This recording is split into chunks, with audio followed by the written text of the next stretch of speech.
Welcome to the Holistic Feline and Friends podcast, home for all things holistic and healthful for our pets, improving the lives of our pets and ourselves. I'm your host, Angela, also known as the Holistic Feline on Instagram. Get ready for even more information. This is another episode jam-packed with education and products to help you and your pet live long, healthful lives together. We invited Dr. Zoolittle to return for part 2 on animal longevity. In this episode, we talk how regenerative medicine and wild health can change our pets' lives. Did you know our cats and dogs should be living into their 20s and 30s? Dr. Zoolittle, also known as Penny Wood, is a longevity health and welfare zoologist and applied cognitive ethologist. And she breaks down how regenerative medicine and wild health can change our pets' lives and lead them well on the path of holistically living into their 20s and 30s. She also gives her perspective on cancer that is a must hear. Penny is my Ivy League soul sister. She has a unique perspective on the innate needs of our pets. Having studied their natural behaviors in the wild, she's a true voice for the animals, and she's an encyclopedia of knowledge. There is so much to learn from her. You will walk away even more informed and empowered with tangible knowledge and a plethora of products to jumpstart or continue your longevity journey. These episodes are created and shared with love for the health and well-being of you and your pets. May we all live to optimal lifespans and health spans side by side. Keep your notebooks nearby. Here is Dr. Zoolittle. Hi, Penny. Welcome back to part 2 of our animal longevity conversation. There was so much to talk about, we couldn't fit it into one episode. And so for those who missed part 1, can you please reintroduce yourself, who you are and what you do?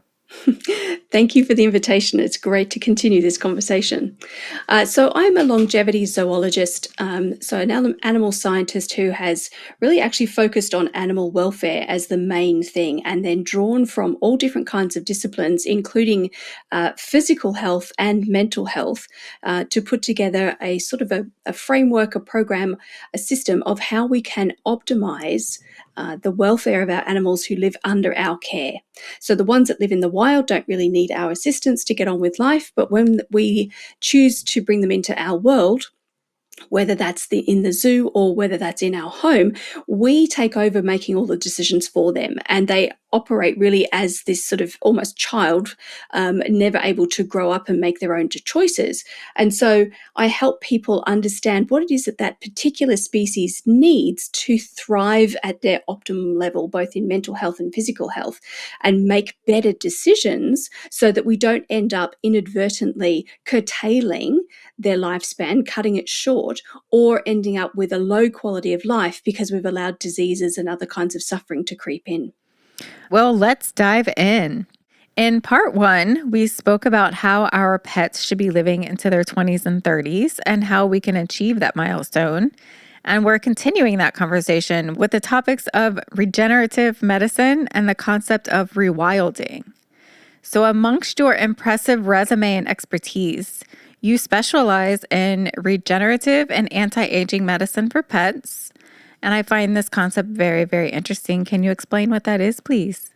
So traditionally, veterinary care, or say historically, veterinary care has been this allopathic model of medicine. So allopathic is the medicine that you're probably used to working with for your own health and what you're familiar with going to the vet. The vet or the doctor will listen to you, describe the problems, take a look at the symptoms, maybe do some tests and measure, and based on that information, typically diagnose a disease. And a disease is just a name, a label that is put on a cluster of symptoms, and then treatment is provided that helps to lessen the severity and also hopefully the suffering of what's presenting. Now, it's a useful model, a useful way of doing things in some ways. For example, for accidents and injuries and also infectious diseases. So those kinds of things that are easily transmitted one to another and then you get rid of them, these things can be sorted out very nicely with allopathic medicine. But anything that becomes chronic in the body and a long-term disease, a disease that has slow progression and then continual development, but diseases that we quote unquote think there's no cure for, These are the things that allopathic medicine can't do, but regenerative medicine can. And so regenerative and functional medicine has a totally different approach, looking at what is the root cause of the problem. Why is the body going out of balance, going into dysbiosis, going into symptoms and diseases? Why is that happening? And then how can we reverse that using the body's own intelligence, using the genetic sequencing, using epigenetics to turn genes on or off, using the immune system that is there to fight on behalf of the body and always bring it back into balance, use the organs and the systems that are there to run particular, signaling programs, or we don't have to get bogged down in the biology of it, but it is, the body is designed to be constantly staying healthy and staying alive, and it fights to do so, unlike something that is not alive. So if I break my chair is not going to have an immune system that fixes itself. It's not going to get better if I put it in a plaster cast. It's going to stay broken until I go and do the work or someone to fix it, right? But if I get a scratch or a cut or a break or something, my body is going to repair. It's going to repair better if I do something like some disinfection and a cast and these kinds of first aid type of approaches, but it's going to repair anyway. Okay, so so functional and regenerative medicine harnesses all of that natural biology, natural programming to heal, and helps it do a better job, helps it go faster, helps it do it in a younger way than an older way, or to use the optimal method of healing as opposed to the class B or class C style of healing. So it's a completely different model to work with that solves a completely different set of problems that typically the healthcare industry has not focused on and has just sort of said, well, no, you have to take this drug for life because there's no cure. And what would be an example of regenerative medicine? So regenerative medicine has a number of modalities or therapies within it that can be harnessed. Regenerative simply means that we are regenerating the body. We're getting new for old. Instead of having a repair, think about it as a tire on the car. If you get a puncture, right, you can put a patch over that, you can seal it up and it's repaired and it's going to keep work. It's now going to work again, but you haven't got a new tire. You've got an old one that's been fixed. With regenerative medicine, what we're doing is replacing new for old. So you're getting a new tire with no flaws, working really well. So regenerative medicine is a step up. It's a better model than using the repair it and carry on model.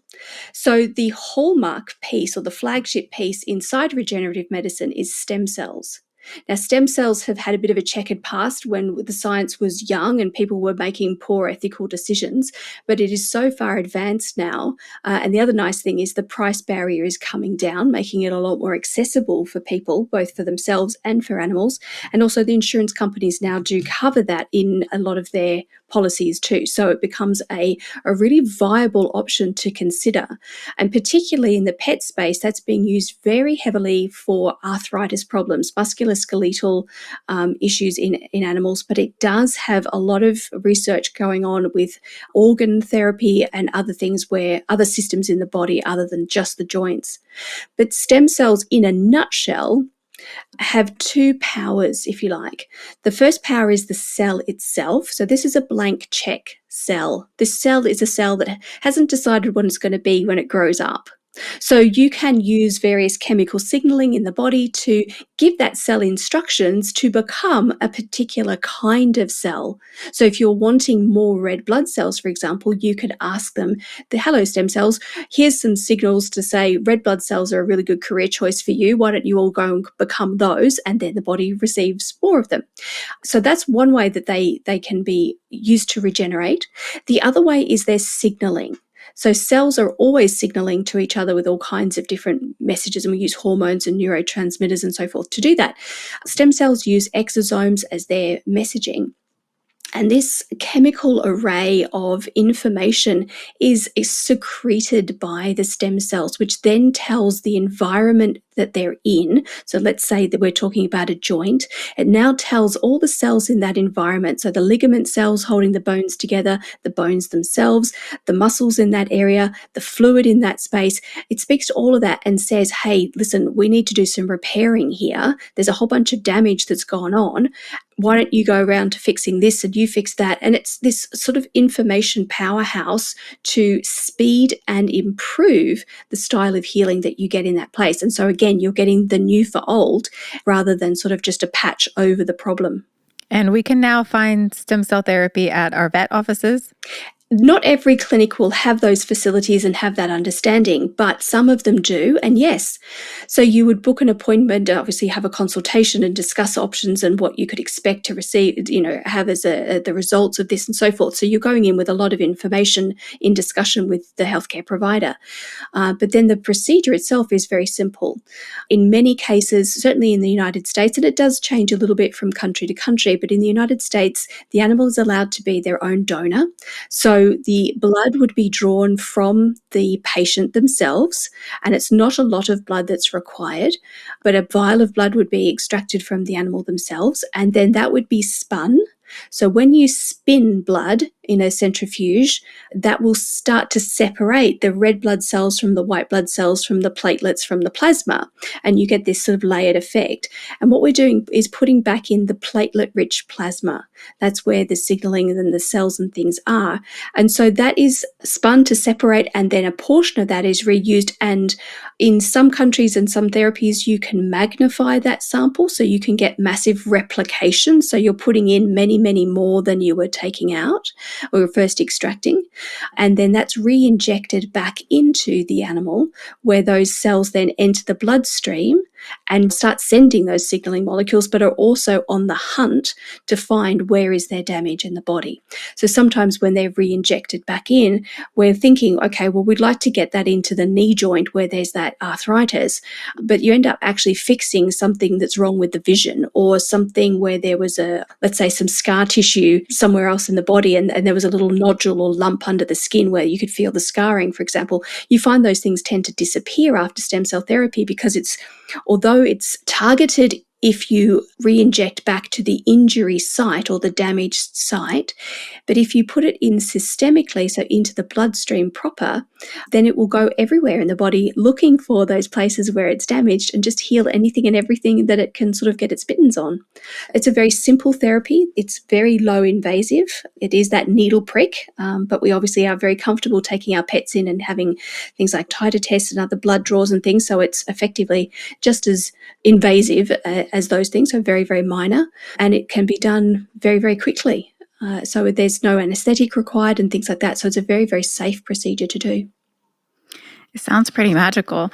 I have a question regarding that. So you said that the donor can be the actual pet itself, but what if that pet is sick? Will that affect the success or outcome of the stem cell therapy? So meaning you don't need a healthy donor animal for a sick animal. Does that make sense? Yeah, it does. So you're thinking along similar lines of a heart transplant or a fecal microbiome transplant, these things where a healthy donor is contributing biological materials to help a sicker animal get better again. Right. The difficulty that we have with those procedures, the fecal matter not so much, because that's not really tissue. We're getting the microbiome, which is a little different. But certainly with organ transplants, we have to have a match. We have to have a very close as we possibly can genetic match, because otherwise the recipient is going to reject those cells, those tissues. So, if you've heard about people who are on organ donor lists and things, they're waiting for a correct match donor. And until they get one that matches them, they can't receive a donor because their body is going to identify that as foreign material, and the immune system will come out with an almighty wallop to try and get rid of that. And you've just wasted the whole procedure. So the challenge then is screening. So we can use donor materials in both humans and animals for stem cell therapy, but what you want to be using then is material from the cord as in the placental cord from a mother to baby. So the placenta itself is tissue that is produced and built by the mother in the womb. to connect the two, and so the baby is nourished through that. But the tissue itself does not have the genetic material of either the mother or the baby, which means it's genetically neutral, which means it then can become a universal donor. And we know in blood transfusions and things, there's a universal donor type of blood, there's a universal recipient type of blood, in the way that any patient could receive that and not have it rejected. So that cord blood samples or tissues or stem cells can be used as a donor. Now, different countries have different laws about what you can and can't do. And so I believe, and I don't quote me on this because I'm not up with all the legal things and they're changing quite rapidly, but I believe in the United States you need to just use your own cells for stem cell therapy. If it's taken from a donor, it's then considered a drug under the legal requirements of the FDA and things like that. So when it comes to doing the tissue, you can also extract from the bone marrow, and you can also extract from the fat. So it's called adipose fat. So there are more stem cells in the fat than there are in the blood. There's about 1% of the blood content is made of stem cells, and about 10% of the adipose tissue, the fat tissue, and the bone marrow is richer again, because that's where stem cells actually originate from. But the further into the body you go, the deeper you go, sort of the more invasive it becomes. So drawing blood is very non-invasive, but you get a low yield. If you go deeper and pull a small biopsy of adipose tissue, then you're going to get a much richer sample. But you're doing a more invasive procedure. You'd need to use some level of anesthetic. There would be a small wound site and so forth. And if you're going to bone marrow, then it's a totally different story. So it really depends on which country you're in as to what to use. But coming back to, is it safe to use your own if you're sick? There are some limitations when working with cancer, and there are times when stem cell therapy might not be a great choice for that, because with cancer you've got the proliferation of cells, and what we're doing with stem cells is really having a bit of a proliferation of cells. So we do want to be careful with that. But that doesn't mean that it's off the table, but you need to speak to your healthcare provider or veterinary oncologist to get some really specific medical information about that. I wouldn't be able to speak to those things, but for most other circumstances, stem cell therapy is excellent because it's not bringing in cells that are damaged, and the stem cells are very new. They're baby cells. They haven't decided what they're going to be yet. They haven't even grown up. Certainly they haven't acquired any poor functionality or disease markers.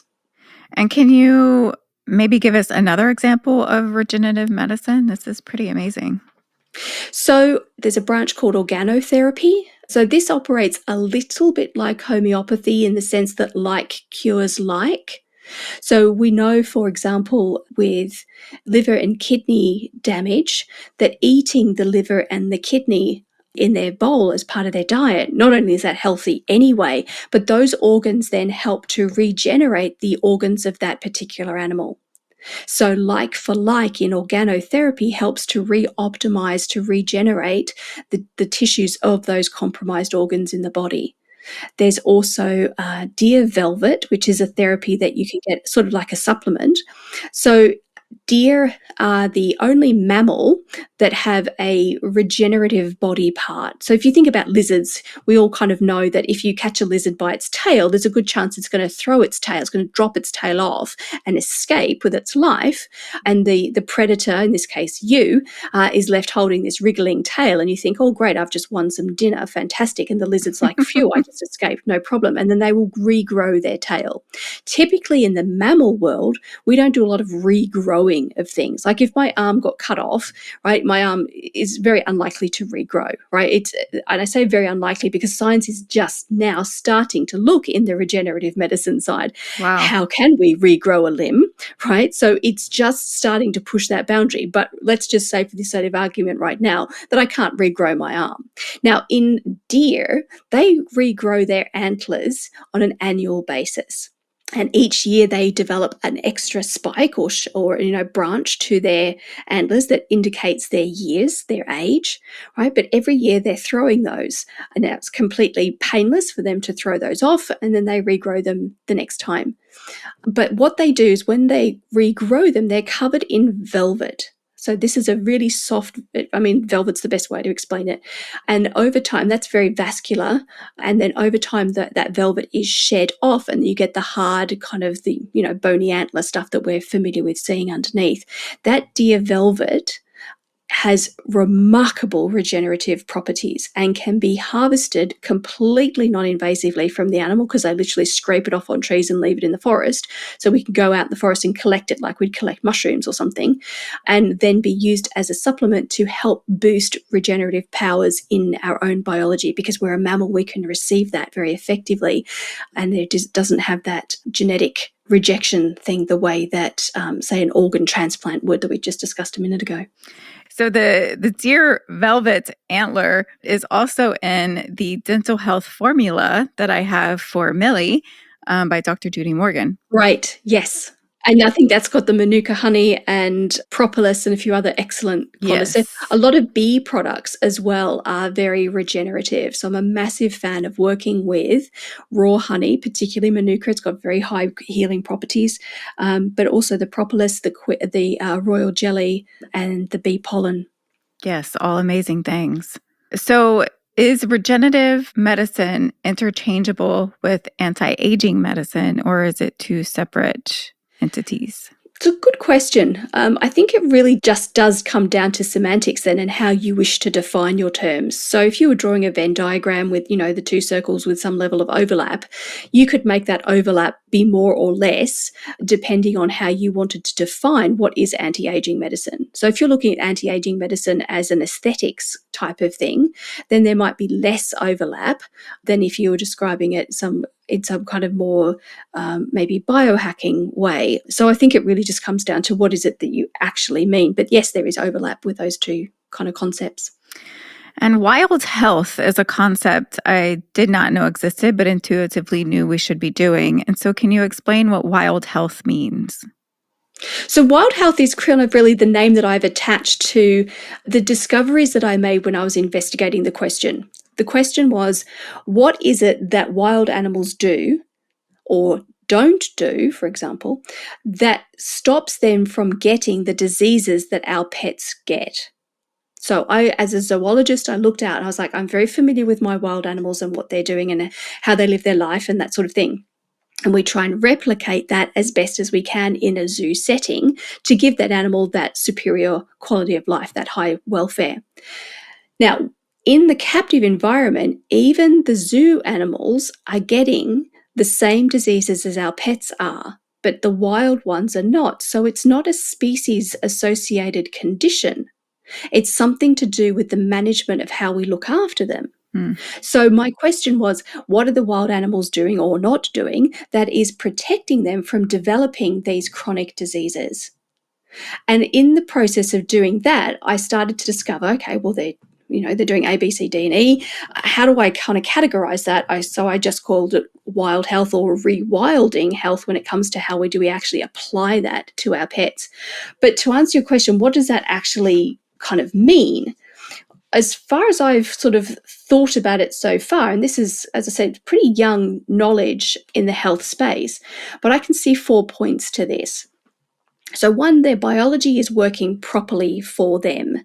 And this is because their body is being worked itself, right? We have the phrase, use it or lose it. So we're very familiar with that. And if we don't continue to build our muscle mass, for example, we will lose muscle density and become weaker and over time, frailer in our body. Wild animals don't have the luxury of not getting up and using their body every day because nobody's there to look after them. So they have to go out and they're using it every day. So because they're working every day, their biology stays in good working order. So that's number one. The second thing is the animals are choosing what's best for them. Okay, so best for them as their species. Like if you're a giraffe, the decisions that you make across the course of your day are going to be giraffe-centric ideas. They're going to be, well, I'm going to choose to eat from this tree and, go here with my friends and be in the sun for that bit and stay off the road here and all these kinds of things, right? They're going to make the best decisions for them. So when we look at how can we look after, okay, it's probably not going to be a giraffe for most of us, right? But when we say, okay, so how can we best look after a dog or a cat, what are the decisions that wild dogs and wild cats are making that intuitively is the best option for them? And let's copy that. So it's the animal using their free will and their innate knowledge of survival and health, which has been either passed down genetically or gets passed from animal to animal through this thing called cultural transmission.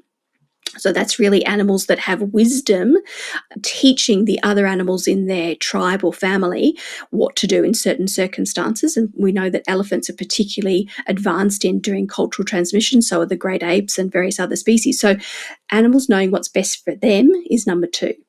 Number 3 is sort of a subcategory of 2, but I put it separately because it's a big deal.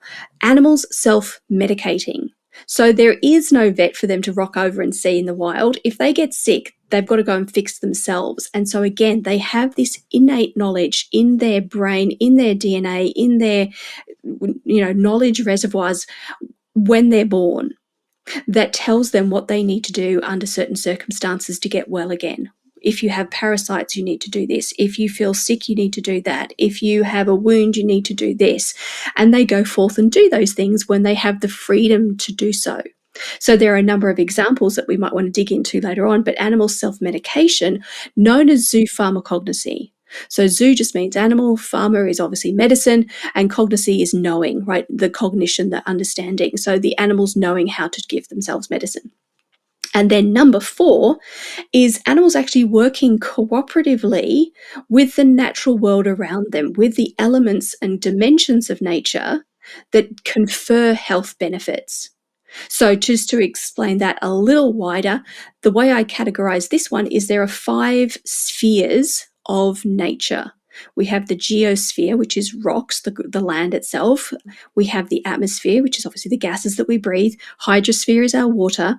Biosphere is everything else that's alive that's not you. So that could be your microbiome, for example, but it also includes the friends and family in your social group, and it includes the trees of the forest and everything, so the biosphere.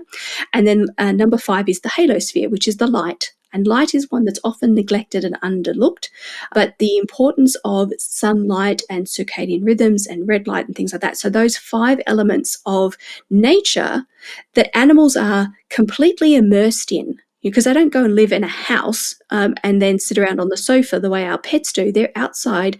Yeah, okay, they've got a nest or a burrow or something, but it's still inside a piece of nature, right? It's not a man-made object. So they're surrounded by nature all the time, and nature is continuously conferring health benefits to the animal. So those are the 4 areas. Biology works properly because they're working their body. Animals choosing what's best for them based on their own species knowledge. Animals self-medicating as and when required. And then animals living or cooperatively receiving the health benefits of their natural environment. That's a lot of great information. How do you apply all of that? Realistically, what I'm doing is combining what we've just touched on here with wild health, those dimensions of what is it that a wild animal is doing to stay healthy and avoid those lifestyle, chronic, old age, debilitative, life-ending diseases, right? What do they do?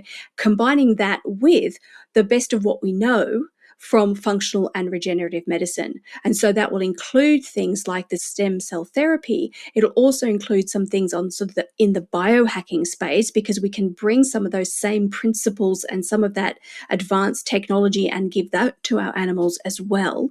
But really also going back to the functional medicine of what's the root cause. And the faster we can identify that, see that happening, look for a little sign that says we're out of balance, and then rectify that, then we've really stopped the disease progression in its tracks. And that's what it's all about. Every animal is going to come into connection with a threat, right? With a pathogen on the air, with a time that they fall over and could potentially hurt their legs, with an altercation with another animal where they might end up in a fight, with a stressful situation. Right? These things are part of life. They're going to be receiving those kinds of dangers or assaults or risks, threats, whatever you want to call it, regularly.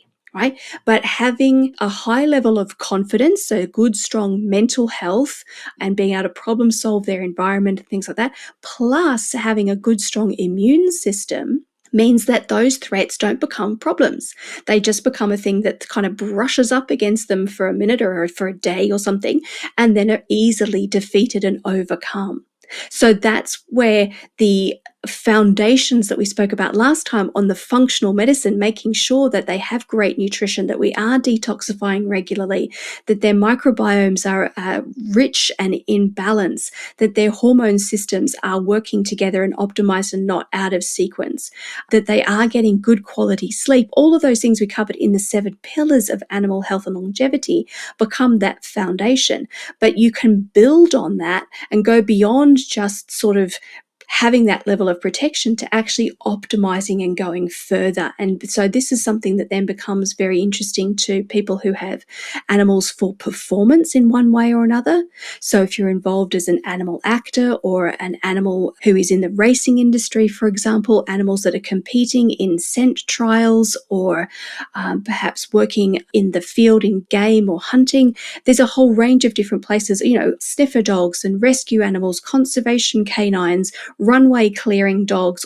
Performance then becomes an important issue because you've taken a long time to train an animal in its skill set because you would like to work cooperatively with them for a result in their job, your life, whatever you're doing. So performance then is not just we don't just have to stop at doing a gentle level of protection, we can actually then optimize. And so using a layered system of the functional medicine as your basis, and then bringing in principles of wild health, which do go into those 7 pillars, but then looking at what can we do in their environment, their physical environment. How can we maybe bring some of the outside in to our homes? How can we possibly give our animals more access to the natural world? How can we make sure that we are keeping their immune system and their microbiome fully optimized? So there's lots of different ways to look at this, but effectively, this rewilding of animal health uses the best of the best in functional and regenerative medicine that has then been specifically designed to work for a cat or for a dog, right? So it's tailored to the species, so it's species appropriate, and then brings the animal's wisdom and the wild health that we have from zoology, ecology, nature, and puts those two things together. And it's pretty unusual to have that kind of a 360 approach when looking at welfare and health in animals. It's funny, I'm always learning, but when I talk to you, I feel like there's so much more I can do. Well, this does become an addictive thing, but this is why I bring in the biohacking side of it, or that anti-aging, reoptimization, regenerative side to things, rather than just look at the wild animal health, because the wild animal health serves those animals beautifully because they're not ever going to be inside somebody's house. Their needs and requirements and their mental health and lifestyle require a different set of skills or a different set of tools to work with. Our pets are domestic. They have been domesticated. Their brain is different now to a wild animal. Their biology, their physiology is very much the same, but their neuroscience, their brain and behavior is very different because they've been domesticated. So if I just took in, let's say wild animal medicine and said, right, pets just should have that, it would be doing the pets a disservice. So we're actually in a position where we're kind of balancing two worlds together and saying what's probably happened is the pendulum has swung too far into artificial environment, artificial food, artificial drugs, artificial, fragrances and toxins and all that kind of thing, right? So it's too far, and that's why they're getting the sicknesses, the diseases, and dying young. But we don't want to take the pendulum all the way across to the other side and make them live like a wild animal without the comforts and security that they require as a domesticated species. So it's putting together the best of both. So if you have an apartment like you do, where you're not getting the sun for half of the year, there are tools from the regenerative and biohacking kind of space that you can use to mimic that in a way that is not synthetic in the sense that it has negative side effects and will be rejected by the body, which is what happens when we use synthetic drugs, for example. We're using a machine or a piece of technology, for example, a red light, okay? So that's not the sun itself, so it's artificial or synthetic or whatever in that sense, but there's no negative side effect because what it's giving the cat is a replication, a direct replication of what the sun was providing for them. So we can hack their internal environment where they're safe and protected and all those things to give them the benefits of the outside world without saying, right, you have to live outside 24/7. So it's just a case of knowing what's possible, what's important for that particular species, and then problem solve the best way of integrating that into your lifestyle. So, if I'm hearing this correctly, during the winter months when the sun isn't available, I can provide her a red light and then it would be similar? There are UV lights as well, so you can get UV or full spectrum sunlight light bulbs that will then give her that effect. It's not a perfect replication, obviously, but if you do that in conjunction with some red light, then the red light usually has quite a lot of heat that's emitted, so you can get that warmth, that basking feeling, that lovely, oh my gosh, I'm in the sun, plus all the benefit of the full spectrum of the electromagnetic light waves that you get when you're exposed to the sun, so all the different colors that are wrapped up together that form white light. But you're also getting the benefits of saying, okay, well, at these particular times of day, dawn and dusk, when red light is very strong in the natural world, we can replicate that at home and have these lamps on a timer, for example, so that they come on dawn and dusk and give her the exposure to those red waves when nature itself would deliver it. So cats, all animals, want to work with the season that they're in. They like to go through their seasonal sort of cycles, and they're aware that, days get longer and shorter. So it's not a case of making every day, if you don't live on the equator, it's not a case of making every day an equilibrium day. You're still going to follow those seasons, but you can then effectively bring that sunlight and those benefits into the home without, even when that's not possible to access in the outside world. So, and again, for example, in the UK, there's a lot of cloud, there's a lot of rain. We don't always see the sun as much as, when I used to live in California, there was a lot more sun. Back in Australia, same thing. Oh, come back to us, please. Well, I would love that. But so the point I wanted to make with that is even when my cats are going outside here, they're not necessarily getting all the amount of sunshine that I would like them to get, simply because of the climate that they're living in. When I flew my Australian cat over to the UK, she obviously had to do a big adjustment then to, hey, every day in the world I can lie in the sun, to, oh my goodness, maybe once every 2 weeks I can lie in the sun. So she, and at that time I didn't understand the implications of all of this. And so I didn't have those technologies and systems in place to help cushion her health from those changes. But now I know better, and so I can, we do have red light therapy here, and the cats can have that whenever they want it, and a bunch of other things besides. So there is so much that's possible, but that doesn't mean that we all need to run out and go and do all the things, because that's not always possible either. But it's just a case of knowing that there's more on the table for health and welfare for our animals than probably we ever realized.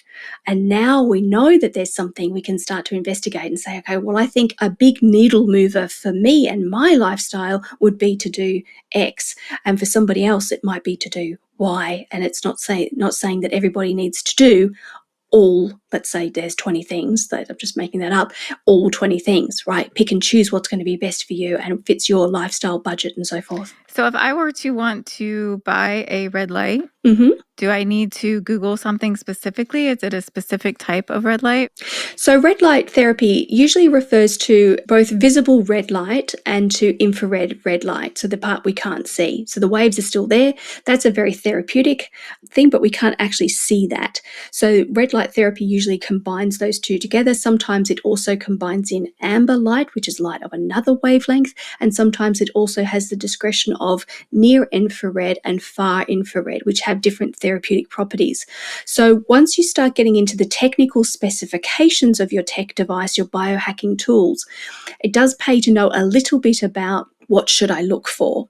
And so each of these light waves, colors and whatever, have a physical wave property measured in nanometers. So there are optimal nanometers for each of those sections of the light wave spectrum.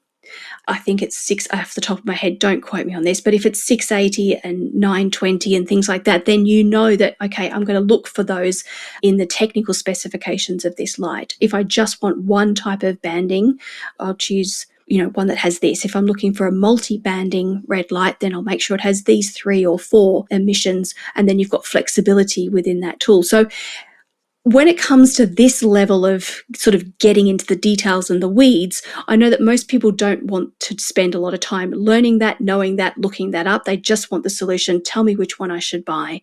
And so typically that's what I end up doing for people is I'll do the legwork, do the research myself, and then create a list of here are my recommendations. So if you're working with red light and you want to do red light at home, these are the machines that I would recommend. Simplify that and make it just so easy then to say, okay, well, there's one at the sort of the lemonade price range, and here's one at the champagne price range, and then you can decide which is better for you. So you can get mats that you lie on and emit that way. You can also get panels. So they've got multiple sort of LEDs within that. And so you can have full body ones. You can have single lamps that you sort of can sit in front of. So there's a whole different variety, but they just plug into your mains electricity no matter what style of device you use. Is it possible to provide a link for a red light product you recommend? Yeah, of course. Perfect. We'll have it listed in this episode's pod blog at theholisticfeeling.com. And can you give us another example how we can rewild in our homes? So red light is one option within that. I mean, there are dozens, but another one that I think is particularly important for inside pets is to consider grounding. So grounding, if people haven't heard of this before, is when you have your bare feet onto a natural substrate, so grass, sand, soil, rock, but not things like concrete, for example. Okay, so a natural substrate of the earth. Stand on that with bare feet, and then you get this electrical exchange in your body, and all of the positive ions that have built up and have caused your blood to start to clot and some other things to not work so well in your body is all discharged into the earth, and then that frees up and makes your blood a whole lot healthier, re-energizes the body, detoxes the bad electricity away, and revitalize it. So pets that live inside all the time don't get the opportunity to ground. Pets who live up on high-rise apartments a long way away from the Earth's surface do not get the opportunity to ground. And so grounding mats are a way that you can bring that level of the natural environment's health benefits into the home. So again, it's a mat. You just plug it into the mains. It does do electrical things, and it is going to discharge the positive ions that have built up in your cat's body and replace those with negative ones that optimize their health significantly. And they just need to just lie on that grounding mat as if they would lie on a mattress or a bed or anything else, and they receive the benefits. It's not invasive. It's not painful. These mats are becoming increasingly affordable. You can have them on your own bed, for example. So there's a lot of options in that space as well. But that's another one that indoor pets that are restricted to just the inside living for whatever reason, often miss out on, and we can easily replicate that for them. I love that you mentioned that because we have a grounding mat and a grounding sheet Yay. that we use. And it is by Grounding Well Company, I believe. But there's many online. I would just do the research to make sure you're getting a legit one. But it's funny because when we use the mat, I feel like I can feel the difference within 10 to 15 minutes. Your body completely relaxes. With the sheet, it's slightly different. It's not the full fitted sheet. It's like a bed runner that you put horizontally. I feel like I don't feel it as much. It's a different material than the mat versus the sheet. But I have tried to get her to step on or sit on the mat. And she doesn't like to really sit or step on anything. Barely does it on rugs. But yes, I love this idea, and it's for sure beneficial. So often pets need a little bit of training or encouragement to work with something new. Animals typically carry this thing called neophobia, okay? So a reluctance to engage with new things, right? They're not necessarily afraid of them, but they're very cautious around them. So it's not a phobia where they're going to run out of the room, but they're just like, that doesn't look like it's a thing for me. It's weird. I don't know what that is. I'm not touching it. So if we do some basic training, we can show them that this is in fact actually a really lovely thing. And there are lots of positive rewards and benefits to be had from engaging with it, and we take away their neophobia and replace it with a level of confidence. So some very simple training of inspiring them to come closer to that mat. We do it in step by step, right? We can't just go, okay, here you go, you're on the mat now, but we introduce the mat into the environment, so it's in the room, and we sit next to it and we touch it and we show them that there's nothing wrong with it, and they can come over and sniff it at any time, and then we might reward them for coming closer and investigating. Maybe that'll take several days to do that. Maybe they'll get it in one session. It just depends on the animal. But as long long as we're praising and rewarding and showing that when they approach that, things get good. They get more praise, they get more strokes, they get more treats. And over time, they'll realize that if they get closer and closer and start to interact with that, stand on it, then they get more praise and more treats. And then you turn it on, and then, then they can start to feel the benefits in their body. Animals will make that association really quite quickly. When I lay on this mat, I feel better for the rest of the day. That becomes a very conscious understanding. They don't know the science of it, but they know that if I do A, then B happens. And so then we don't need to necessarily keep on rewarding them with the treats for doing so, because they have now learned, and now they're going to selectively do that. And if you wanted to encourage them to use it on a particular occasion, you could say, hey, why don't we come over here? Let's pop it on. And I'll entice you over with a treat to say, hey, let's do this session.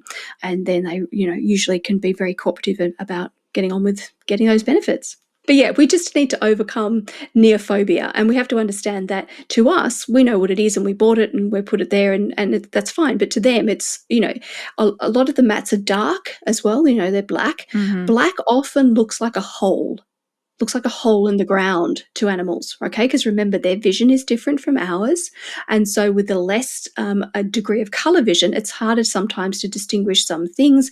Black for a lot of animals, so shadows on the ground, for example, there's a lot of times where we see horses and cows, they will step over shadows. And you're like, you're weird, it's superstitious, right? But they think it's a hole and they don't want to break their leg, so they step over it. They're actually being really smart. So sometimes something black on the floor looks like it's a dangerous hole, they're going to fall into the center of the earth. Well, they don't want to do that. So if we show them that you can sit on them, the person can sit on the mat, that you can put your hand on it and your hand didn't disappear, that when they come closer, there's rewards and so forth, and they discover that, oh, well, this is fine. It's just new and different, but it's fine. Oh, actually, no, I really like this.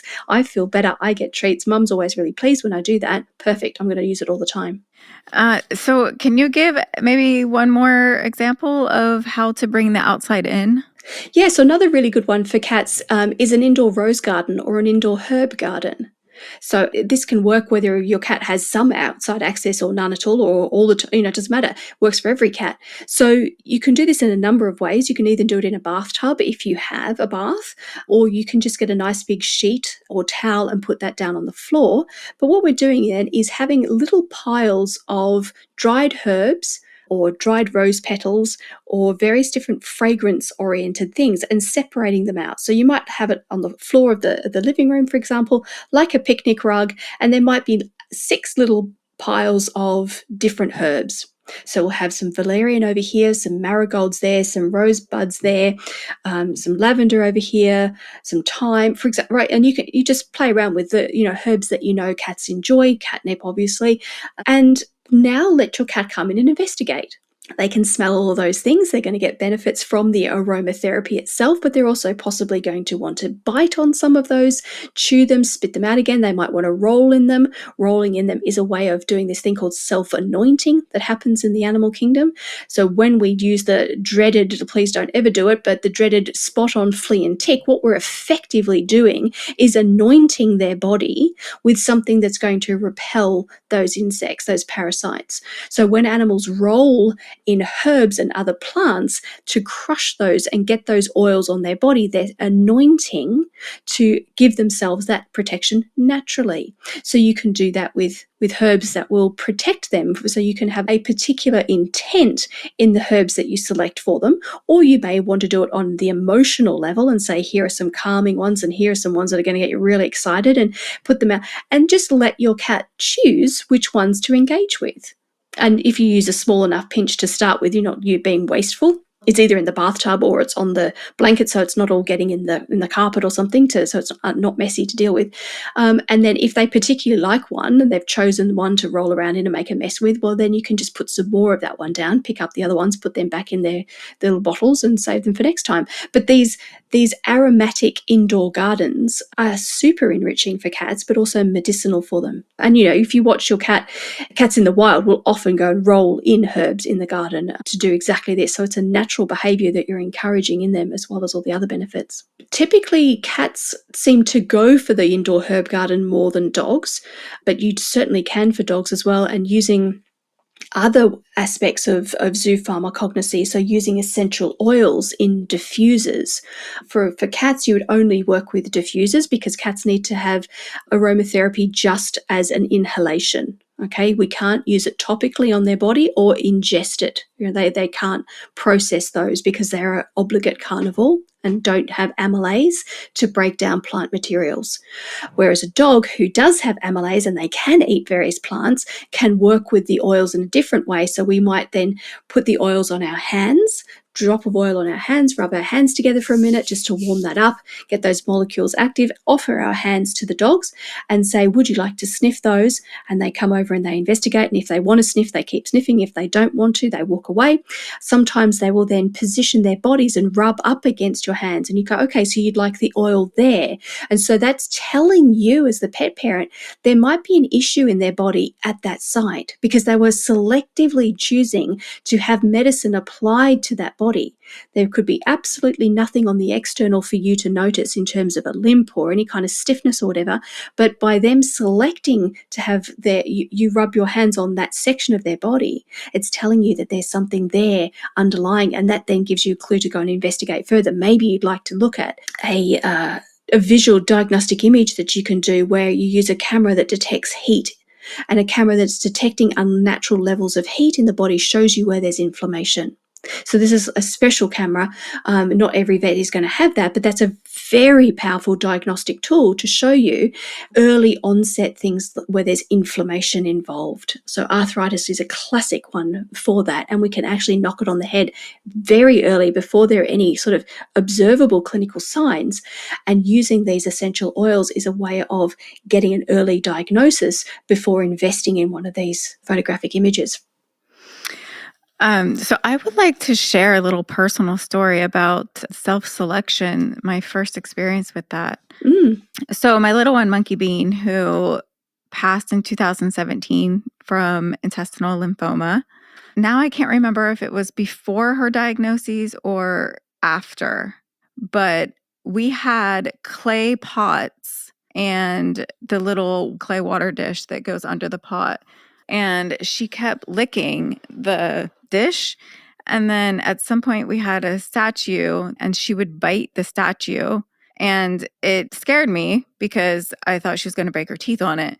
But she was very, very adamant about anything clay. I remember at some point connecting the dots because I had researched that in the wild, when they have intestinal discomfort or some ailment going on in the digestive system, they will seek out clay. So in that moment, I'm like, wow, she's literally trying to comfort herself and to make herself feel better. And it just blew my mind. And I was like, okay, they are smarter than we humans will ever be. Like every single thing that they do for a reason. And it's really us humans need to figure out what they're doing and why. It just blew my mind. And then I heard many, many years later, the concept of zoopharmacognosy, if I said that correctly, which is self-medication and self-selection. And again, I connected the dots and I was like, well, that's what she was doing. And she obviously wasn't in the wild, but she used what was in her home environment. And we just happened to have that at the time. I did more research, and that's when I found a proper, pure clay product to give her and to replace the clay pot and the clay statue. But I grew in that moment because I was intuitively connected to her. And I was like, why is she so obsessed with this clay stuff? It was very eye-opening. This is actually something that I discovered as well, sort of by accident, with a very similar situation. And my cat started licking a terracotta pot. It was an unglazed terracotta pot, so she was able to get those minerals and some of the elements that her body was requiring from licking in the terracotta pot. She had such an obsession with it, I didn't understand why, that I went and bought her very own little terracotta pot, cat-sized, so that she could have that in her bed. And then that started to make me question, well, why is she doing that? What is going on?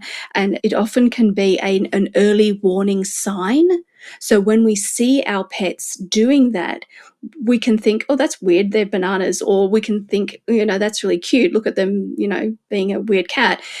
But what we should actually be doing is saying, oh my goodness, this is a sign that says there's a mineral imbalance and possibly a disease onset here. We need to go and have some diagnostics done, and then we can catch that disease early and stop it from progressing. So your point is valid. And here's the thing, there are so many examples of this behavior being observed in wild animals. We see it in parrots. There are huge clay cliffs in countries in South America where massive flocks of these macaw parrots fly across, and they hold onto the sides of these cliffs, and they just sit there eating clay. There are examples of elephants who once a year make a special pilgrimage. They will walk for miles and miles and miles out of their normal sort of, habitat environments to go to a particular cave that's halfway up the side of a mountain, right? Elephants are not known for their mountaineering skills, right? And yet they'll walk up this very narrow track in the middle of the night and climb up half the way up the side of a mountain to go inside a particular cave and sit there and eat the sides of the walls of this cave all night. Then they'll leave in the morning and they'll go back to where they normally live, and they won't go back there for another year. There are examples of in forest fires and lightning strikes where a tree has been, struck and burst into flames and is now burned. And once that heat has dissipated and it's now safe, a lot of the animals of the forest will come down and eat that charcoal. And I don't know if you've ever had a barbecue in your back garden where you've had, or a fire pit on the beach or any of those kinds of things, and the charred timbers and charcoal are there, and then the dogs come along and they have a good old munch on that.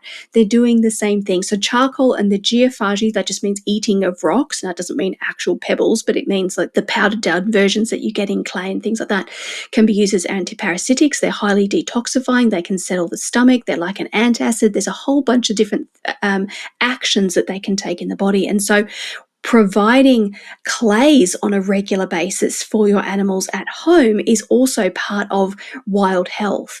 And it's as simple as having, like you said, you maybe have 3 or 4 different packets of clay powder that you can have in your pantry or something. They keep forever. Mix a little bit of water, make a little paste or whatever, and put them down on a couple of saucers. So you've got 4 different saucers down on the floor, a little bit of clay paste on each of them, and allow the cat or dog to come along and sniff and investigate and eat whichever one or ones they want. And then maybe you offer a little bit more if there's one that they were particularly interested in. If you do that on a weekly basis, a monthly basis, then you are optimizing all the time and helping them heal, particularly the ones who can never go outside and find these things themselves. But even those ones, it's good to do because they will look for that in the wild, and they will look for that in the home environment. And if they can't find a terracotta pot, then they just end up missing out, which is then deleterious to their health. This is a little off topic, but I had recently heard in the past year, when pets get cancer, it's not curable or remissible, and treatment only in some cases prolongs the inevitable. And so while in humans, we know treatment can lead to successful outcomes, is this true regarding cancer in pets? Let me very quickly start by saying that cancer works the same way in cells, no matter what species you are. Okay, so we can reverse it, we can remove it, we can restore health in animals who have had a cancer diagnosis, and that has happened countless, many thousands of times. I wouldn't want to put a number on it. So where you're saying that that doesn't apply to animals, I would say that that is some poor information, some bad science, some incorrect teaching, that we can in fact do a great many things, and there are enormous numbers of scientific papers showing that point. We want to be preventative in every disease, not just with cancer. It is the golden standard to prevent rather than to have to get to the stage of where we're now looking for a cure. And we can prevent it. Cancer typically arises from the mitochondria in a cell being in an anaerobic environment. So that means there's oxygen depletion. There's not enough oxygen going into that part of the cell to allow the ATP to be produced at high levels in the mitochondria to function in an oxygen-rich environment. That's the science bit, right?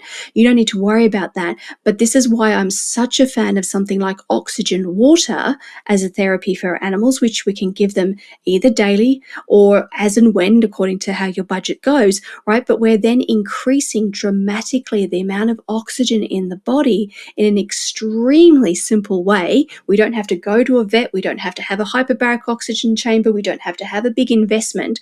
We're using oxygen water. The pet is already going to drink their water. You can add it to their food if they're a cat and they're not a free drinker, right? So we get this into them and they get that massive hit of oxygen that helps their mitochondria stay in an aerobic environment, producing much higher levels of energy, but also staying cancer-free.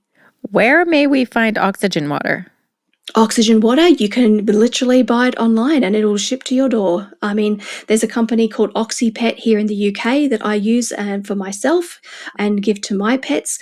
There are companies in the United States as well. It's fairly new. Most people haven't heard of it yet. I've only found, I think, 2 companies in the US, and I can't remember the name off the top of my head, but very happy to share links for your audience to grab a hold of that. And you just buy it online and they'll ship to your door. Love it. And yes, please share those links and we'll add them to the pod blog as well. We can cut the carbohydrates out of the diet for our pets because they don't have a need for carbohydrates. When we do that, we inhibit cancer's ability to thrive because cancer cells have traded their ability to burn fat, right? There are cells can burn ketones or fat, right? And they can burn glucose, right? Sugar.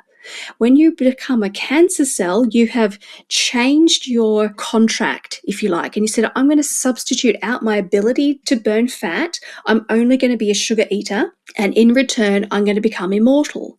That's what they do. And so if we then say, okay, cancer cell, you've chosen that pathway, fine. Now I'm going to starve you. You're not going to get any glucose, which means you're going to die. So much for your immortality. Like it's your trump card. You just come out and go, you thought you were immortal. Well, watch me starve you. Now you will die and you'll get rid of the cancer. So I am simplifying it a bit because I don't want people to get bogged down in too much heavy science, but it can be really often that simple. So if we cut, and this is the amazing study that they did at Keto Pet. It's a rescue and health sanatorium, and they took in a lot of stage 4 cancer dogs who were sitting in rescues and pounds and shelters and things. They were never going to get adopted because they had stage 4 cancer, right? And they took them to Keto Pet and they said, right, we're going to take you off your grain-heavy kibble diet. We're going to give you a ketogenic diet. Every single one of those dogs got better. Stage 4 cancer. And that was reversed in those dogs on that protein and meat and fat diet. So there are different ways that we can combat this in our animals, but cancer is largely a metabolic disease. Parasites can be involved as well. Oxygen plays a key role in it. So when we understand those very simple foundation points, we can prevent and we can also establish health and diminish or get rid of the cancer that's in their body. Now, cancer is going to arrive every day in our body. Cells that go rogue, that get a genetic mutation, that have a toxic environment and then become mutated and damaged. So cancer cells crop up in every single body, every single day, human, animal, whatever. But our immune system, when it's working at a good level, at an optimal level, and this is why I keep talking about the immune system all the time, because it is the one and only thing that will protect us, right? So when the immune system is at good optimum level, it's going to find those cancer cells that are floating around in the bloodstream. It's going to find them and get rid of them before they have a chance to really go rogue, really start to proliferate, really start to build a mass, really start to build their own blood supply, secure themselves off, become a lump and all those things. And that takes time. Some cancers are faster, some are slower, but typically speaking, 5 to 8 years is how long it takes for a cancer to become a lump and detectable and actually an issue. So you have plenty of time on the table to catch it sooner and reverse it by starving it or by oxygenating the body and allowing the immune system to come along and defeat it and win that war and eradicate that from the body.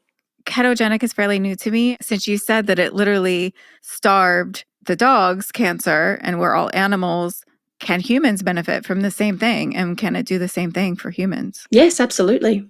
Yeah, so a ketogenic diet is one. Remember I said before, the cell has an option as to which type of fuel to burn. It can burn ketones, which are fat, or it can burn glucose, which is sugar. right? So we know that. We know our blood sugar gets low, we start to crave some chocolate or something like that, right? We're very familiar with that. Every carbohydrate that enters our digestive system will be turned into a glucose for the body to then process in that way. So your starches, your potatoes, your bread, pasta, crisps, all those things will become glucose to the blood for fueling the creation of ATP, okay? But we also have fat. And we all know that if we do more exercise and we eat calories, we're going to start to burn our own fat and we're going to lose some weight. So the ketones are burning the fat. So a ketogenic diet is one that is focused on an intake of food that is much more in the protein and fat components of the macronutrients than it is in the carbohydrate macronutrient. And so it's dominated with protein and fat, which then makes the body have to burn on the ketone or the fat side of things because there just isn't enough glucose to power through, to run the systems for the day, right? Remembering that to have warm blood, mammals and birds, us included, right, are warm-blooded. Every other animal in the world has cold blood, right? That's a simple way of saying it. They're ectothermic, which means they rely on their environment to control their body temperature, whereas we control our own body temperature through these internal furnaces that keep us warm. Calorifically, it's very expensive to constantly maintain an internal temperature like that. So we use the vast number of our calories in staying warm and empowering our brain. Our brain's our central processing unit. It takes, I forget now, but it's something like 60% of our daily calories just runs the brain. So when you've got most of the calories running the brain and running your heat source, there's not actually that many left for running around and doing all the things, right? So when we can burn ketones, we get cleaner energy. Glucose is sort of the fast and dirty fuel. There'll be more waste product and byproduct from that than there will be from burning a ketone. So the body preferentially will burn the glucose first because it's easier to access. It's cheap and dirty, it's fast and get it in and get it out. And when that runs out, it'll go to the ketones. But if we don't give it any glucose to start with, it'll preferentially burn the ketones. And this is why people on a ketogenic diet swear by it, because now they're burning clean. They're getting higher energy output. They're getting less waste products. They're feeling better. They're usually getting leaner. And so it just becomes, and of course, they're not allowing cancer to develop and grow because they're starving the cancer cells. So there are so many benefits to a ketogenic diet. There are all kinds of ways of optimizing your own diet by introducing caloric restriction intakes. And so you might say, I'm going to reduce the carbohydrates for 5 days out of 7, or I'm going to do it every second day, or I'm going to drop it by 20%, each week until I get down. It doesn't matter. There's 100 ways to do this, but knowing that there's an option, knowing that there are health benefits from doing that is power then to the people to then make decisions that are going to be right for them. When it comes to our cats, they are ketogenic. Right. There's no two ways about it. They are an obligate carnivore. That is their biology. Wishing won't make it anything else. That is what it is. So if we give them grain-based, carbohydrate-based, pea protein-based, pumpkin-based, it doesn't matter what it is, it's not cat suitable. So it just goes through the cat's system, taking up space, making them feel full, adding weight to their body, not giving them any value. So we want to avoid that like the plague, because I literally say this many, many times to clients and in broadcasting things as well. Kibble is cancer in a bowl waiting to happen. Right. It's as simple as that. So if you want that destiny for your pet, continue to go with kibble. But if you are wanting to protect your pets from that, phase it out as soon as you can. And there are cost-effective ways. There are simple, clean ways of doing raw food that are as straightforward and convenient as feeding kibble, because you can get freeze-dried raw that has that same crunchy texture. It's shelf-stable. It can go with you on holiday, in the caravan, on an airplane, doesn't matter what it is. It's simple and easy to continue to use. But now you have eliminated those carbohydrates. You have reduced the risk of cancer. You're giving a species-appropriate diet, and your cat's entire biology and health is going to be transformed as a result. This is how easy doing some of this stuff is. You can go and have a hyperbaric oxygen therapy session, right? But you need to have a vet, you need to have transport, your pet needs to want to go in the car with you, you need to have the money for that, the time for that, right? It's a fantastic therapy. It does amazing work, especially in oncology patients who are quite advanced. But you don't need to do that because oxygen water is so powerful as a preventative therapy, as part of a longevity lifestyle. And this is why I'm always saying you just need to know a couple of things and make a couple of tweaks and do it step by step by step, little and often every day, every week, every whatever, little and often improvements gives you that pet who's going to live well into their 20s without these diseases. So there's something affordable always. There's something always on the luxury end of the scale, right? So you can go either way, right? But there's really nothing that needs to stop people from having access. So we talked earlier, for example, about stem cell therapy. And while stem cell therapy prices have come down and it is starting to become more accessible and more known, ethically it's perfect now because there's no, squiffy science being done, right? But it is still an investment piece. And if you don't have insurance, then that might be out of your reach. But we have stem cell nutrition now. Very cutting edge, very new, amazing company, US company called Pet Regen, and they have a product which is a supplement sprinkle that you add to their food. And these are natural plant ingredients that, when put together in this particular formulation, have a magnifying effect. And the animal who has just eaten that sprinkle on their dinner is going to get a signal in their biology to say, release the stem cells. Right? It's cueing the bone marrow to do a massive release of stem cells about half an hour to an hour after eating. And so now the science is showing, the papers on researching this show that about 4 million additional stem cells are released every time the pet eats that food, that are now running around that bloodstream looking for, how can I heal? Where can I improve something? Where can I regenerate? Where can I give you new for old? So you don't have to go to the vet for that therapy. Wow, that's amazing. You can do it as a preventative therapy as part of your nutrition. So there are so many amazing things that are making it accessible for every animal to have this long before something is going wrong in their body. I am going to look into that product. Did not know that existed, and that is pretty mind-blowing. Isn't it? Thank you for sharing that. Isn't it? Right? And then, we could talk for a week about this and I'd keep coming up with it. And there's this, and there's this, and here we go. There's another. So this is why I'm now starting to put together books. So I have mini books that dive in. So I've got a mini book just on water that will talk about structured water, oxygen water, hydrogen water, how to optimize the water, filtering water, what's actually in the water that you want to be aware of. What's that doing to your pets? What are the differences for water for a dog versus a cat? Because again, we want to make it species specific. So I'm writing these books and making that information available because it's not everybody who can come to a podcast. It's not everybody who can book in and have a session with me and learn all this stuff. But I need to get this information to the people who want to make these upgrades and changes. And they really are that simple to do. And I think it's, I know with my little one, Dickel, the one that I lost, there were a lot of health aspects with her that I feel like I kind of mirrored and reflected, and I learned from her on how to better take care of myself and what to put into my body. So I think just the connection with the ketogenic with the dogs, it could help some humans out there too, and because we're all animals. So if we just have a little closer look at what we're doing for our animals and maybe realize I could do some of that for myself and live a healthier, better life as well. So just to wrap up the cancer portion and to give everybody hope, if you do have an animal that has cancer, there is hope. There are things to do out there, and it is possible that they can eradicate it and live without it. That's absolutely correct. And there are some very recent studies that are coming out now. The Adored Beast Apothecary is an amazing cutting-edge supplement company for pets, and they've been involved in a 6-year research project with some universities over, I think, in Canada to really delve into how can we reverse cancer in pets.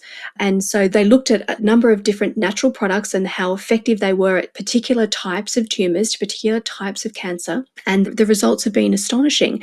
They've been able to have a very significant reduction in tumour size and malignancy and all these kinds of things from these natural products That was it. They're not talking about the carbohydrates, the ketogenic diet. They're not talking about that. They're not looking at those in those experiments. They're not looking at the oxygen in those. They're just looking at these two ingredients. So there's chaga mushrooms and there's a phytoplankton.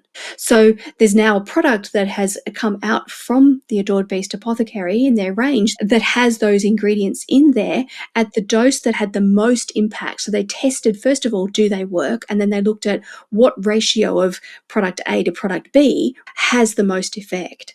And they said, oh my goodness, by a country mile, it's this ratio of product here.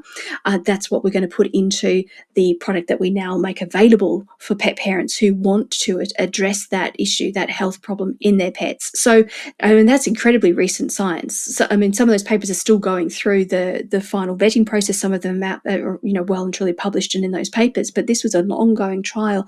There are people that are advancing, veterinary oncology in all kinds of different directions. This is just another one, but there is so much hope to be aware of if you have a diagnosis like that don't just jump in a big rush to go for the chemotherapy, to go for the radiation, to go for those highly invasive and extremely damaging therapies. The costs involved are amazing. The damage to the pet is astronomical. I personally wouldn't do it ever in my animals, right? But that's not to say that it's not the right thing for other people, but just to know that there are other options than what the vets would typically know about, because they're not learning these modalities. This is from the bucket of functional and regenerative medicine. So we look at it, the whole thing, a different way, and we say, hey, we don't have to burn it out, blast it out, cut it out, and poison it out. We can ask the immune system to get involved. We can starve it. We can add more oxygen. We can give the right kinds of nutrients that are going to have a powerful effect on that, and we can restore it. We can regenerate the body at that natural level, and it will take a little bit of time. It doesn't happen overnight, but neither does chemotherapy, right? And along the way, you've done enormous damage to all kinds of things, including their immune system, including a massive risk of metastasis and spreading that cancer into other parts of the body. When we use these natural therapies, we're cutting off that pathway for the cancer to go somewhere else. We're making it harder and harder and harder for that cancer to survive. We're crowding them out of their territory. We're starving them to death. We're getting a better immune system to come and fight, right? So they're struggling to keep alive themselves. They're not got any space to go and think about spreading somewhere. They haven't got any energy to do that. So much hope. Just wanted to make that message loud and clear. Yes, please do. And the Adored Beast Apothecary, I absolutely love them. I use their probiotics, the species specific for cats called Felix Flora, and also their other probiotic. Soil and Sea? Yes. Mm-hmm. Love that one. And I use their Potent C Omega-3, the EPA and DHA. And there's other products of theirs I'm going to try as well, especially the one that you mentioned regarding the cancer fighting. It is called Vital Defense. That's right. And it's brand new. So that is a very good one to incorporate. I mean, I didn't really have hope in 2017. I didn't know much about it. And the vet at the time, the one that did the biopsy, didn't really give me any options other than making an appointment with an oncologist. And then the few things that were thrown around was the chemotherapy and radiation. And that's really all I knew. So then I did my own research because I didn't want to do that to her. Right. I wanted to do the natural route. I just didn't want to put her through anything that was going to make her feel worse. And I didn't want to use medications in that way. So I was going the natural route with herbs, but I learned that maybe the better approach was like an integrative Western conventional meds with herbs. For humans, I learned that. And maybe it's the same for pets. I don't know, but I like what you're saying, that there's definitely natural options and we don't have to do the conventional med routes. Do you think that the options that you just gave us, can they work by themselves, or is it more successful if you add in some of that conventional med and do like an integrative approach with it? That starts getting down to the clinical level, and not being a vet, I'm not able to really speak into clinical details of that, Okay. to that nature. My personal opinion, if it was my pets or if it was my body, I would stay completely on the natural holistic approach as my personal choice, okay? You can layer all kinds of different things, and you've just talked on about herbs very briefly there. So, for example, we've known for a long time that there are elements in mistletoe, right? Which mistletoe is a parasitic plant that Yes. grows on other trees. There are properties in mistletoe that can fight cancer. There are plenty of other herbs that do that too. We just talked about chaga and phytoplankton, also from the kind of the plant world. Obviously, mushrooms aren't really plants, but let's just bundle them up for a second. So there's lots of things in there. And then we talked about the chemistry. So we talked about oxygen, right? Oxygen is an element on the periodic table. So there's that type of approach. There's light therapy that can be used. We talked about the metabolic side of it. What food are we putting in? How is that being processed in the body?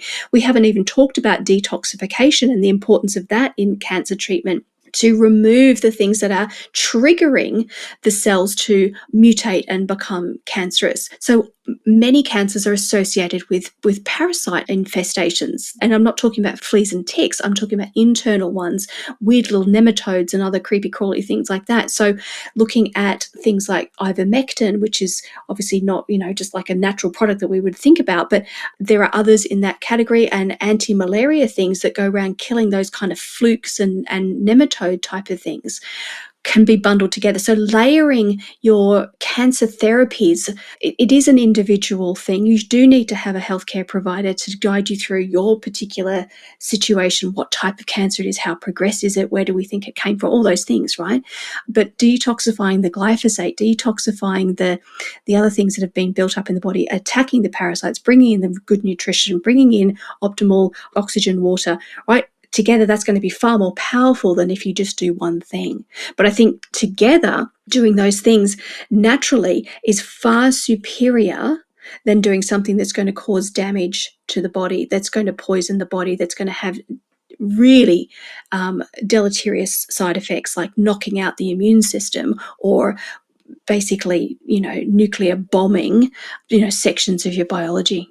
Okay, you say degenerative diseases are not genetic. They are a result of lifestyle choices, and eventually an accumulation of damage sets in. What are a few examples of damaging lifestyle choices, and how can we make better choices? So, yeah, in almost all situations, these things are non-genetic. There is a genetic component, so we must acknowledge that, okay? So the genes have about 7% control over our health destiny and whether or not we're going to get those kinds of conditions. But over 90% of that is within our control, and we can spot those early warning signs, take fast action. We can do preventative lifestyle stuff and protect ourselves on those things. We can even use epigenetic control to, so even if you do have the genetic disposition, there are things that you can do to help keep that gene off, for example, so that it doesn't turn on and then start promoting that disease. So what are some things we can do? Okay, so we talked a lot about nutrition. We don't need to go into depth about that now, but really the right nutrition, species appropriate nutrition going into the body is fundamental. It's key. It's not really negotiable. Okay. Detoxification is probably the most underrated thing, along with water. Okay. I agree. The most underrated thing in terms of the power that it has to transform health and longevity. We cannot escape the fact that our pets are living in a world where there are toxins everywhere. We just can't do it unless you have a time machine, in which case I'd love to have a go at that. But otherwise, they're in the same toxic world we are, but they're smaller, they're closer to the ground, they're faster metabolism, they're naked, they groom themselves, and they don't get to make any decisions. So for those reasons, they get toxic, they accumulate the toxins faster than we do, at a higher concentration than we do. It is more risky for them than it is for us. We might go, oh, it's fine, I'm not a problem, but your cat is 23 times more susceptible than you are. 23 more times. So if you were to do a blood test on you to determine your toxic levels and your cat did the same, your cat would come out at 23 times more toxic than you. So this is so critical. Cleaning up their environment, and I say that cleaning up, so choosing clean items, cleaning products, surfaces that they're lying on. We want to make sure those are natural fibers. We want to make sure those are natural cleaning products. We want to make sure that you're not using VOCs and aerosols. You're not having smoke in the environment. If you've got internal wood burner fires and things, make sure the flue and the chimney air are excreting properly, and so the smoke's not building up in the room. These sound like just common sense, simple things, and they are, but together they have a big effect. So there are countless ways that we can be introducing lifestyle choices, decisions, products, whatever, that will either foster disease onset and a shortened lifespan, or they will protect and promote. And it's as simple as just knowing I can make a better choice. If I go and buy branded whatever name cleaning product, right, that's full of chemicals and brightly lurid blue and all this kind of thing, or I can go and use vinegar and baking soda or whatever, or buy a product that is pet friendly. Or so Ingenious Probiotics, for example, have a cleaning range that are pet safe, and they actually are putting healthy microbiomes back into the environment, right, to support our pets' health. So you can even go one further and not just have a pet safe one, but one that has beneficial properties for pets. So it's just you as the decision maker saying, instead of this one, I'll buy that one. The price difference is probably so insignificant that on the grand scheme of things, you're not going to notice, but you will notice long term the fact that your vet bills go down. And that's a big, that's a huge chunk of change to be saving when, so maybe it costs you 20 cents more at the checkout to buy this product that's really great versus the one that does the damage. But long term, you're going to save, hundreds of dollars in vet bills. So it's definitely worth it. And in terms of the emotional, ethical side of how we look after our animals and making sure that we're doing the best for them, it's just that simple. Yes, and I want to reiterate the importance of having a non-fragrant home for your pet and yourself. And especially for animals, they are licking their paws, their fur, the fragrance and the molecules are in the air, whether if it's from air fresheners or candles, laundry detergent and softener, like that's huge. If you're washing their bedding and your clothing with it, then it's on them. They're licking it off. Fragrant litter, like please only use non-fragrant natural litter. It's the same reason they're licking it off. And cleaners, the chemical-based or fragrant-based cleaners, even if it's, I know a lot of the cleaner for pet odor and carpet stuff is usually fragranted, and we want to stay away from all of that. So having a fragrant-free home with natural cleaners and laundry detergent is best. The animals are forced to breathe that in, whatever we have in the house. And I would light candles, and then part of the ceiling would be black. And I'm like, that doesn't seem right because I'm breathing that in. So, and they are too. So whatever we're breathing in, they're breathing in. So yeah, and the thing is, you don't have to go without fragrance. You don't have to live without those pleasures. It's just knowing which one to swap. Swap out a candle that is made from paraffin or the petroleum industry. How do you tell? Hold a piece of paper, white piece of paper up behind the candle when it is lit. If you can see that little plume of black going up, then that is a petroleum candle. If you have no black coming up, then you have a soy-based candle. Soy-based candles are absolutely fine. Again, you want to make sure they're fragranced with essential oils and not with something that calls itself fragrance. Fragrance, anytime you see the word fragrance on these labels, you know it's artificial. If you see essential oils, then you know that that's what it is. So soy candles with essential oils are absolutely fine for pets. You can also use those essential oils, as we talked about earlier, in diffusers and other room aromatics and things like that. You can bring in fresh flowers. You can bring it so that you can have fragrance in your home with all that pleasure and joy, but just don't have the ones that cause the damage to our pets, so that you don't have to live without. There's always a substitution, but it's just you knowing the difference of saying, okay, well, should I buy this one or that one? Make you start to think about it. Does this have an impact on my cat? Would this be some? Is there a cleaner version? And if you don't know what the cleaner options and things are, come to me, because I have all of those resources and recommendations and things in lists that I'm constantly creating new ones for, putting out there, making available. You can download those from, sometimes they're on my website or things, and then it just shortcuts all that work for you so that you can make that very simple choice of, okay, I want to upgrade the lifestyle. Now, as this bottle runs out, I'll buy this one instead, and as that one becomes something I don't use anymore, we're going to get that. When their bed needs replacing, we're not going to buy memory foam next time. We're going to buy natural products, right? And so it's just always continuous little upgrades that make a big difference. What are your top 3 regenerative anti-aging hacks we as pet guardians can begin to implement right away? The number one thing that any animal brings into their body is the air that they breathe, right? They're bringing in air quality. So anything that you can do to improve air quality for your pets is going to have some of the biggest impact because they're breathing multiple times every minute for their entire life. Okay, so an air purifier, for example, maybe not as glamorous and sexy as some of the things that we might have talked about earlier, but it has huge sort of bang for your buck as far as your animal is concerned because every breath is now better than what it was. Equally, the second thing the second most, the strongest ingested, whatever the word is that I'm looking for, is water. Okay, so after air, water is the next most valuable thing to the body. So taking time to choose better water, to provide better water for them, again, is going to have enormous impact because they're doing it every single day, and every single mouthful of that is either causing damage if it's tap water or has the potential to do incredible good, far more than you ever thought possible. It goes way beyond just rehydrating the body. We're oxygenating, we're decontaminating, we're flushing, we're plumping the cells. There's, and that, I'm not just even barely scratching the surface, but upgrading air quality, upgrading water quality.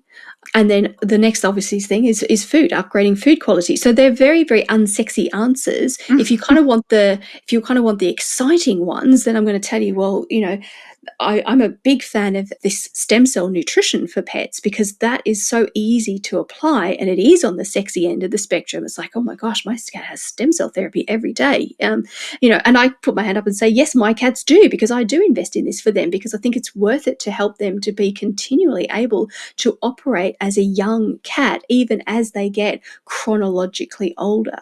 Because here's the thing we didn't quite touch on earlier.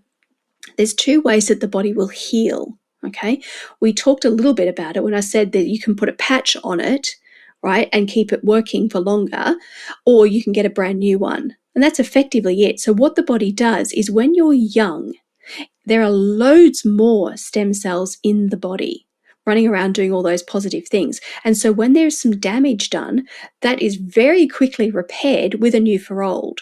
So we often laugh and say, oh my goodness, kids can just bounce. They come back. You didn't drop them off the side of a building and they'll come back alive because they're so full of stem cells that they just restore and regenerate almost instantly. You don't see scars forming on children's bodies if they get cuts and scrapes and things. It vanishes, fades very quickly. They're healing with stem cells. They're getting new for old. As we age, right, and as our pets age, the number of stem cells decreases. The power, the effectiveness of the stem cells decreases. And so what happens? The body switches to repair mode number 2, the backup mode, right? This is called the scar tissue, right? This is where it says, okay, I'm going to put a patch. So we now have, okay, well, I can't give you new cells or tissues in that area, but what I can do is build this special white sort of, tough, strong patch over the top of it, and that's going to cover that and look after it, and you're going to be able to still use it. The problem with scar tissue is it's less flexible than the rest of the body, so you start to end up with a stiffer and stiffer body the more scar. And remember, scar tissue is happening all the time on the inside, okay? So you get scar tissue in your capillaries and things, which is where you can get a build-up of clogged arteries and then heart attacks and strokes and that kind of thing, right? So scar tissue is everywhere. So the scar tissue is less flexible, and it also does not allow for blood supply to go through it. So the blood supply has to go around that tissue. It can't go through that tissue. And wherever we do not have blood supply, we do not have life. Blood is life. This is why it's so important to look after the circulatory system and all of its tiny capillaries and things. And stem cells do an amazing job of that because they're circulating around in the bloodstream all the time. But if we can massively increase how many are free floating in there with stem cell nutrition, then we're going to have an optimized circulatory system, which means every section of the body is receiving life every day. It's receiving its oxygen, it's receiving its nutrients, and it's removing its trash every day through that system. Now it's going to be healthier and younger, and with those extra stem cells buzzing around, where there is damage, it's going to get that new for old like a young cat or a young dog or a young child, rather than the scar tissue backup plan of healing that that we get when we're older. Any closing thoughts or knowledge you would like to share?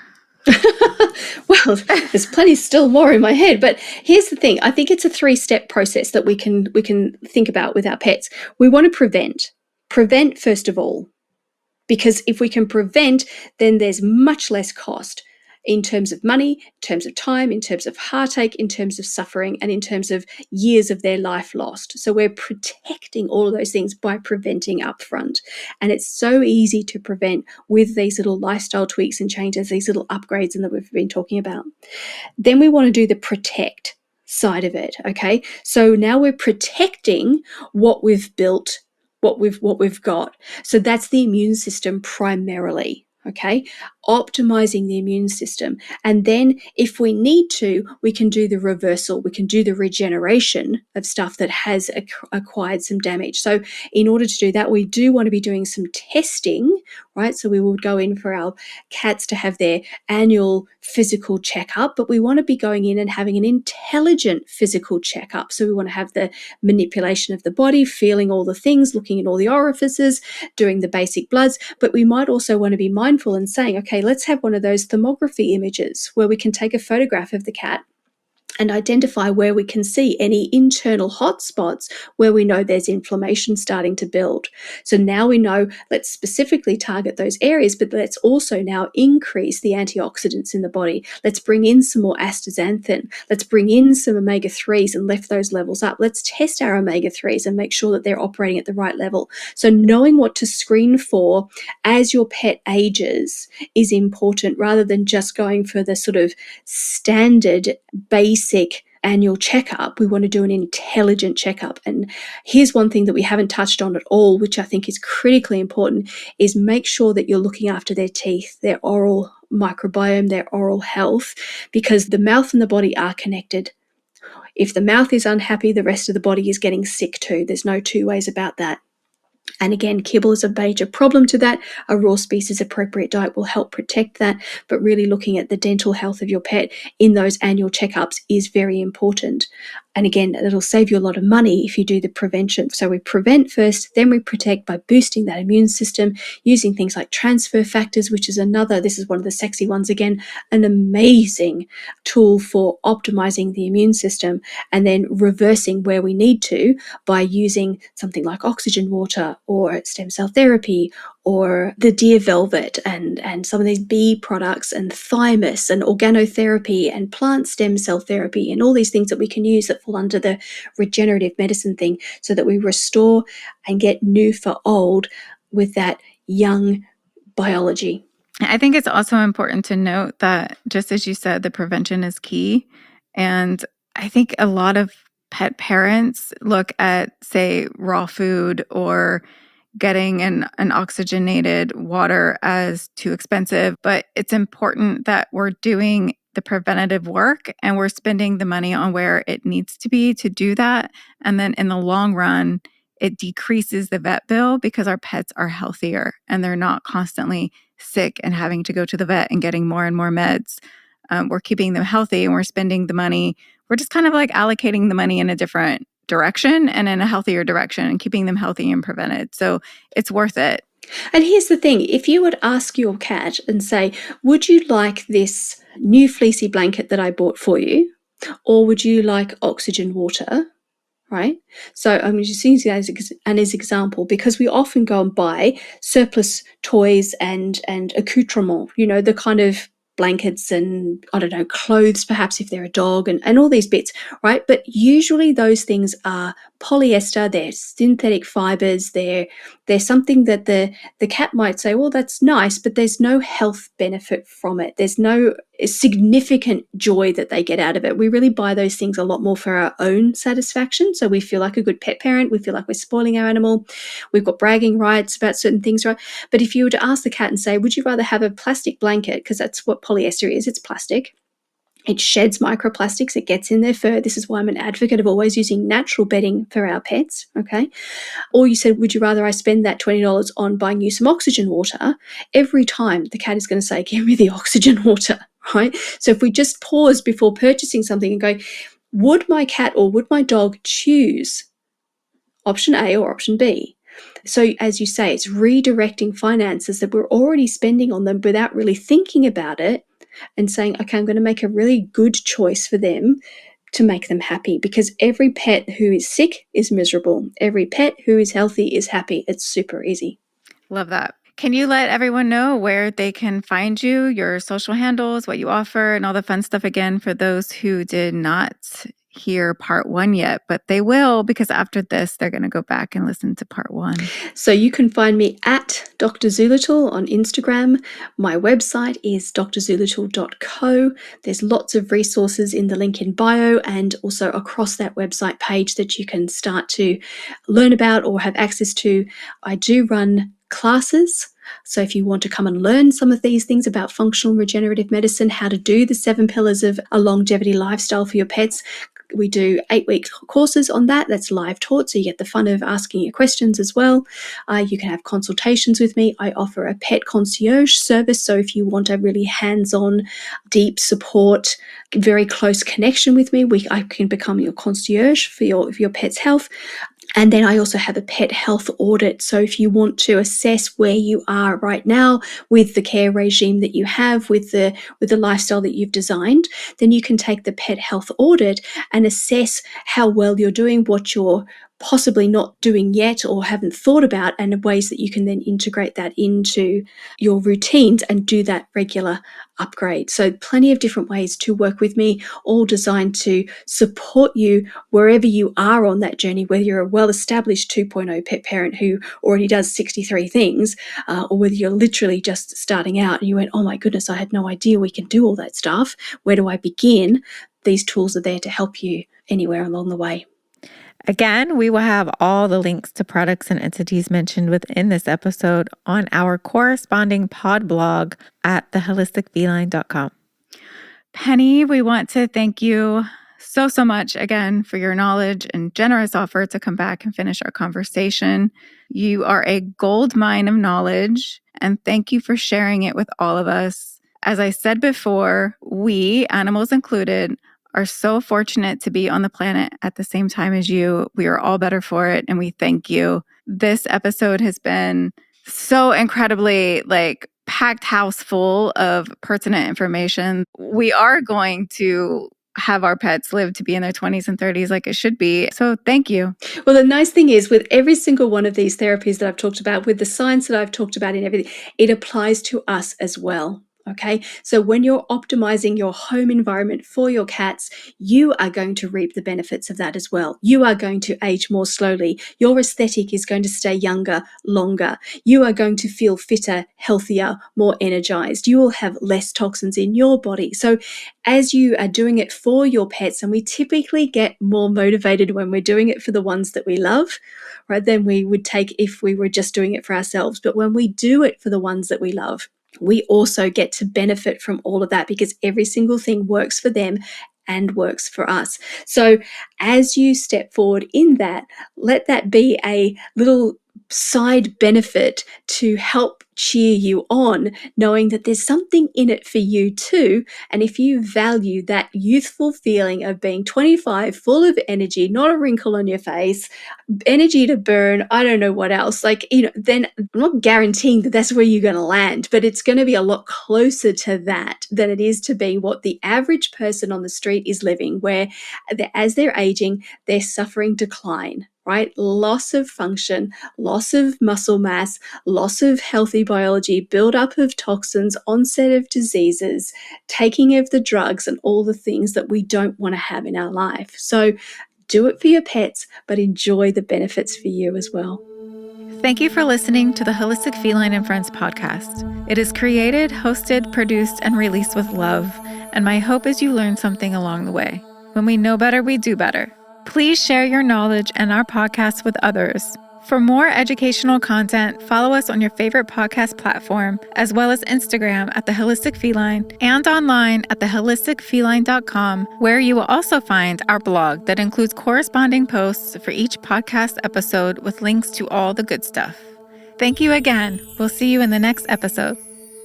The Holistic Feline and Friends podcast, website, blog, and socials are for informational and educational purposes only. All information, suggestions, recommendations, or comments, whether by written, verbal, audio, or otherwise either direct, indirect, or association, is not a substitute for professional veterinary care. Please provide your pets with a minimum annual professional veterinary visit and more often when health concerns arise. The Holistic Feline, Angela Warwick, and all guests and associates are speaking from experience and education. Please continue your research and form your own opinion. This is in no way a means to diagnose.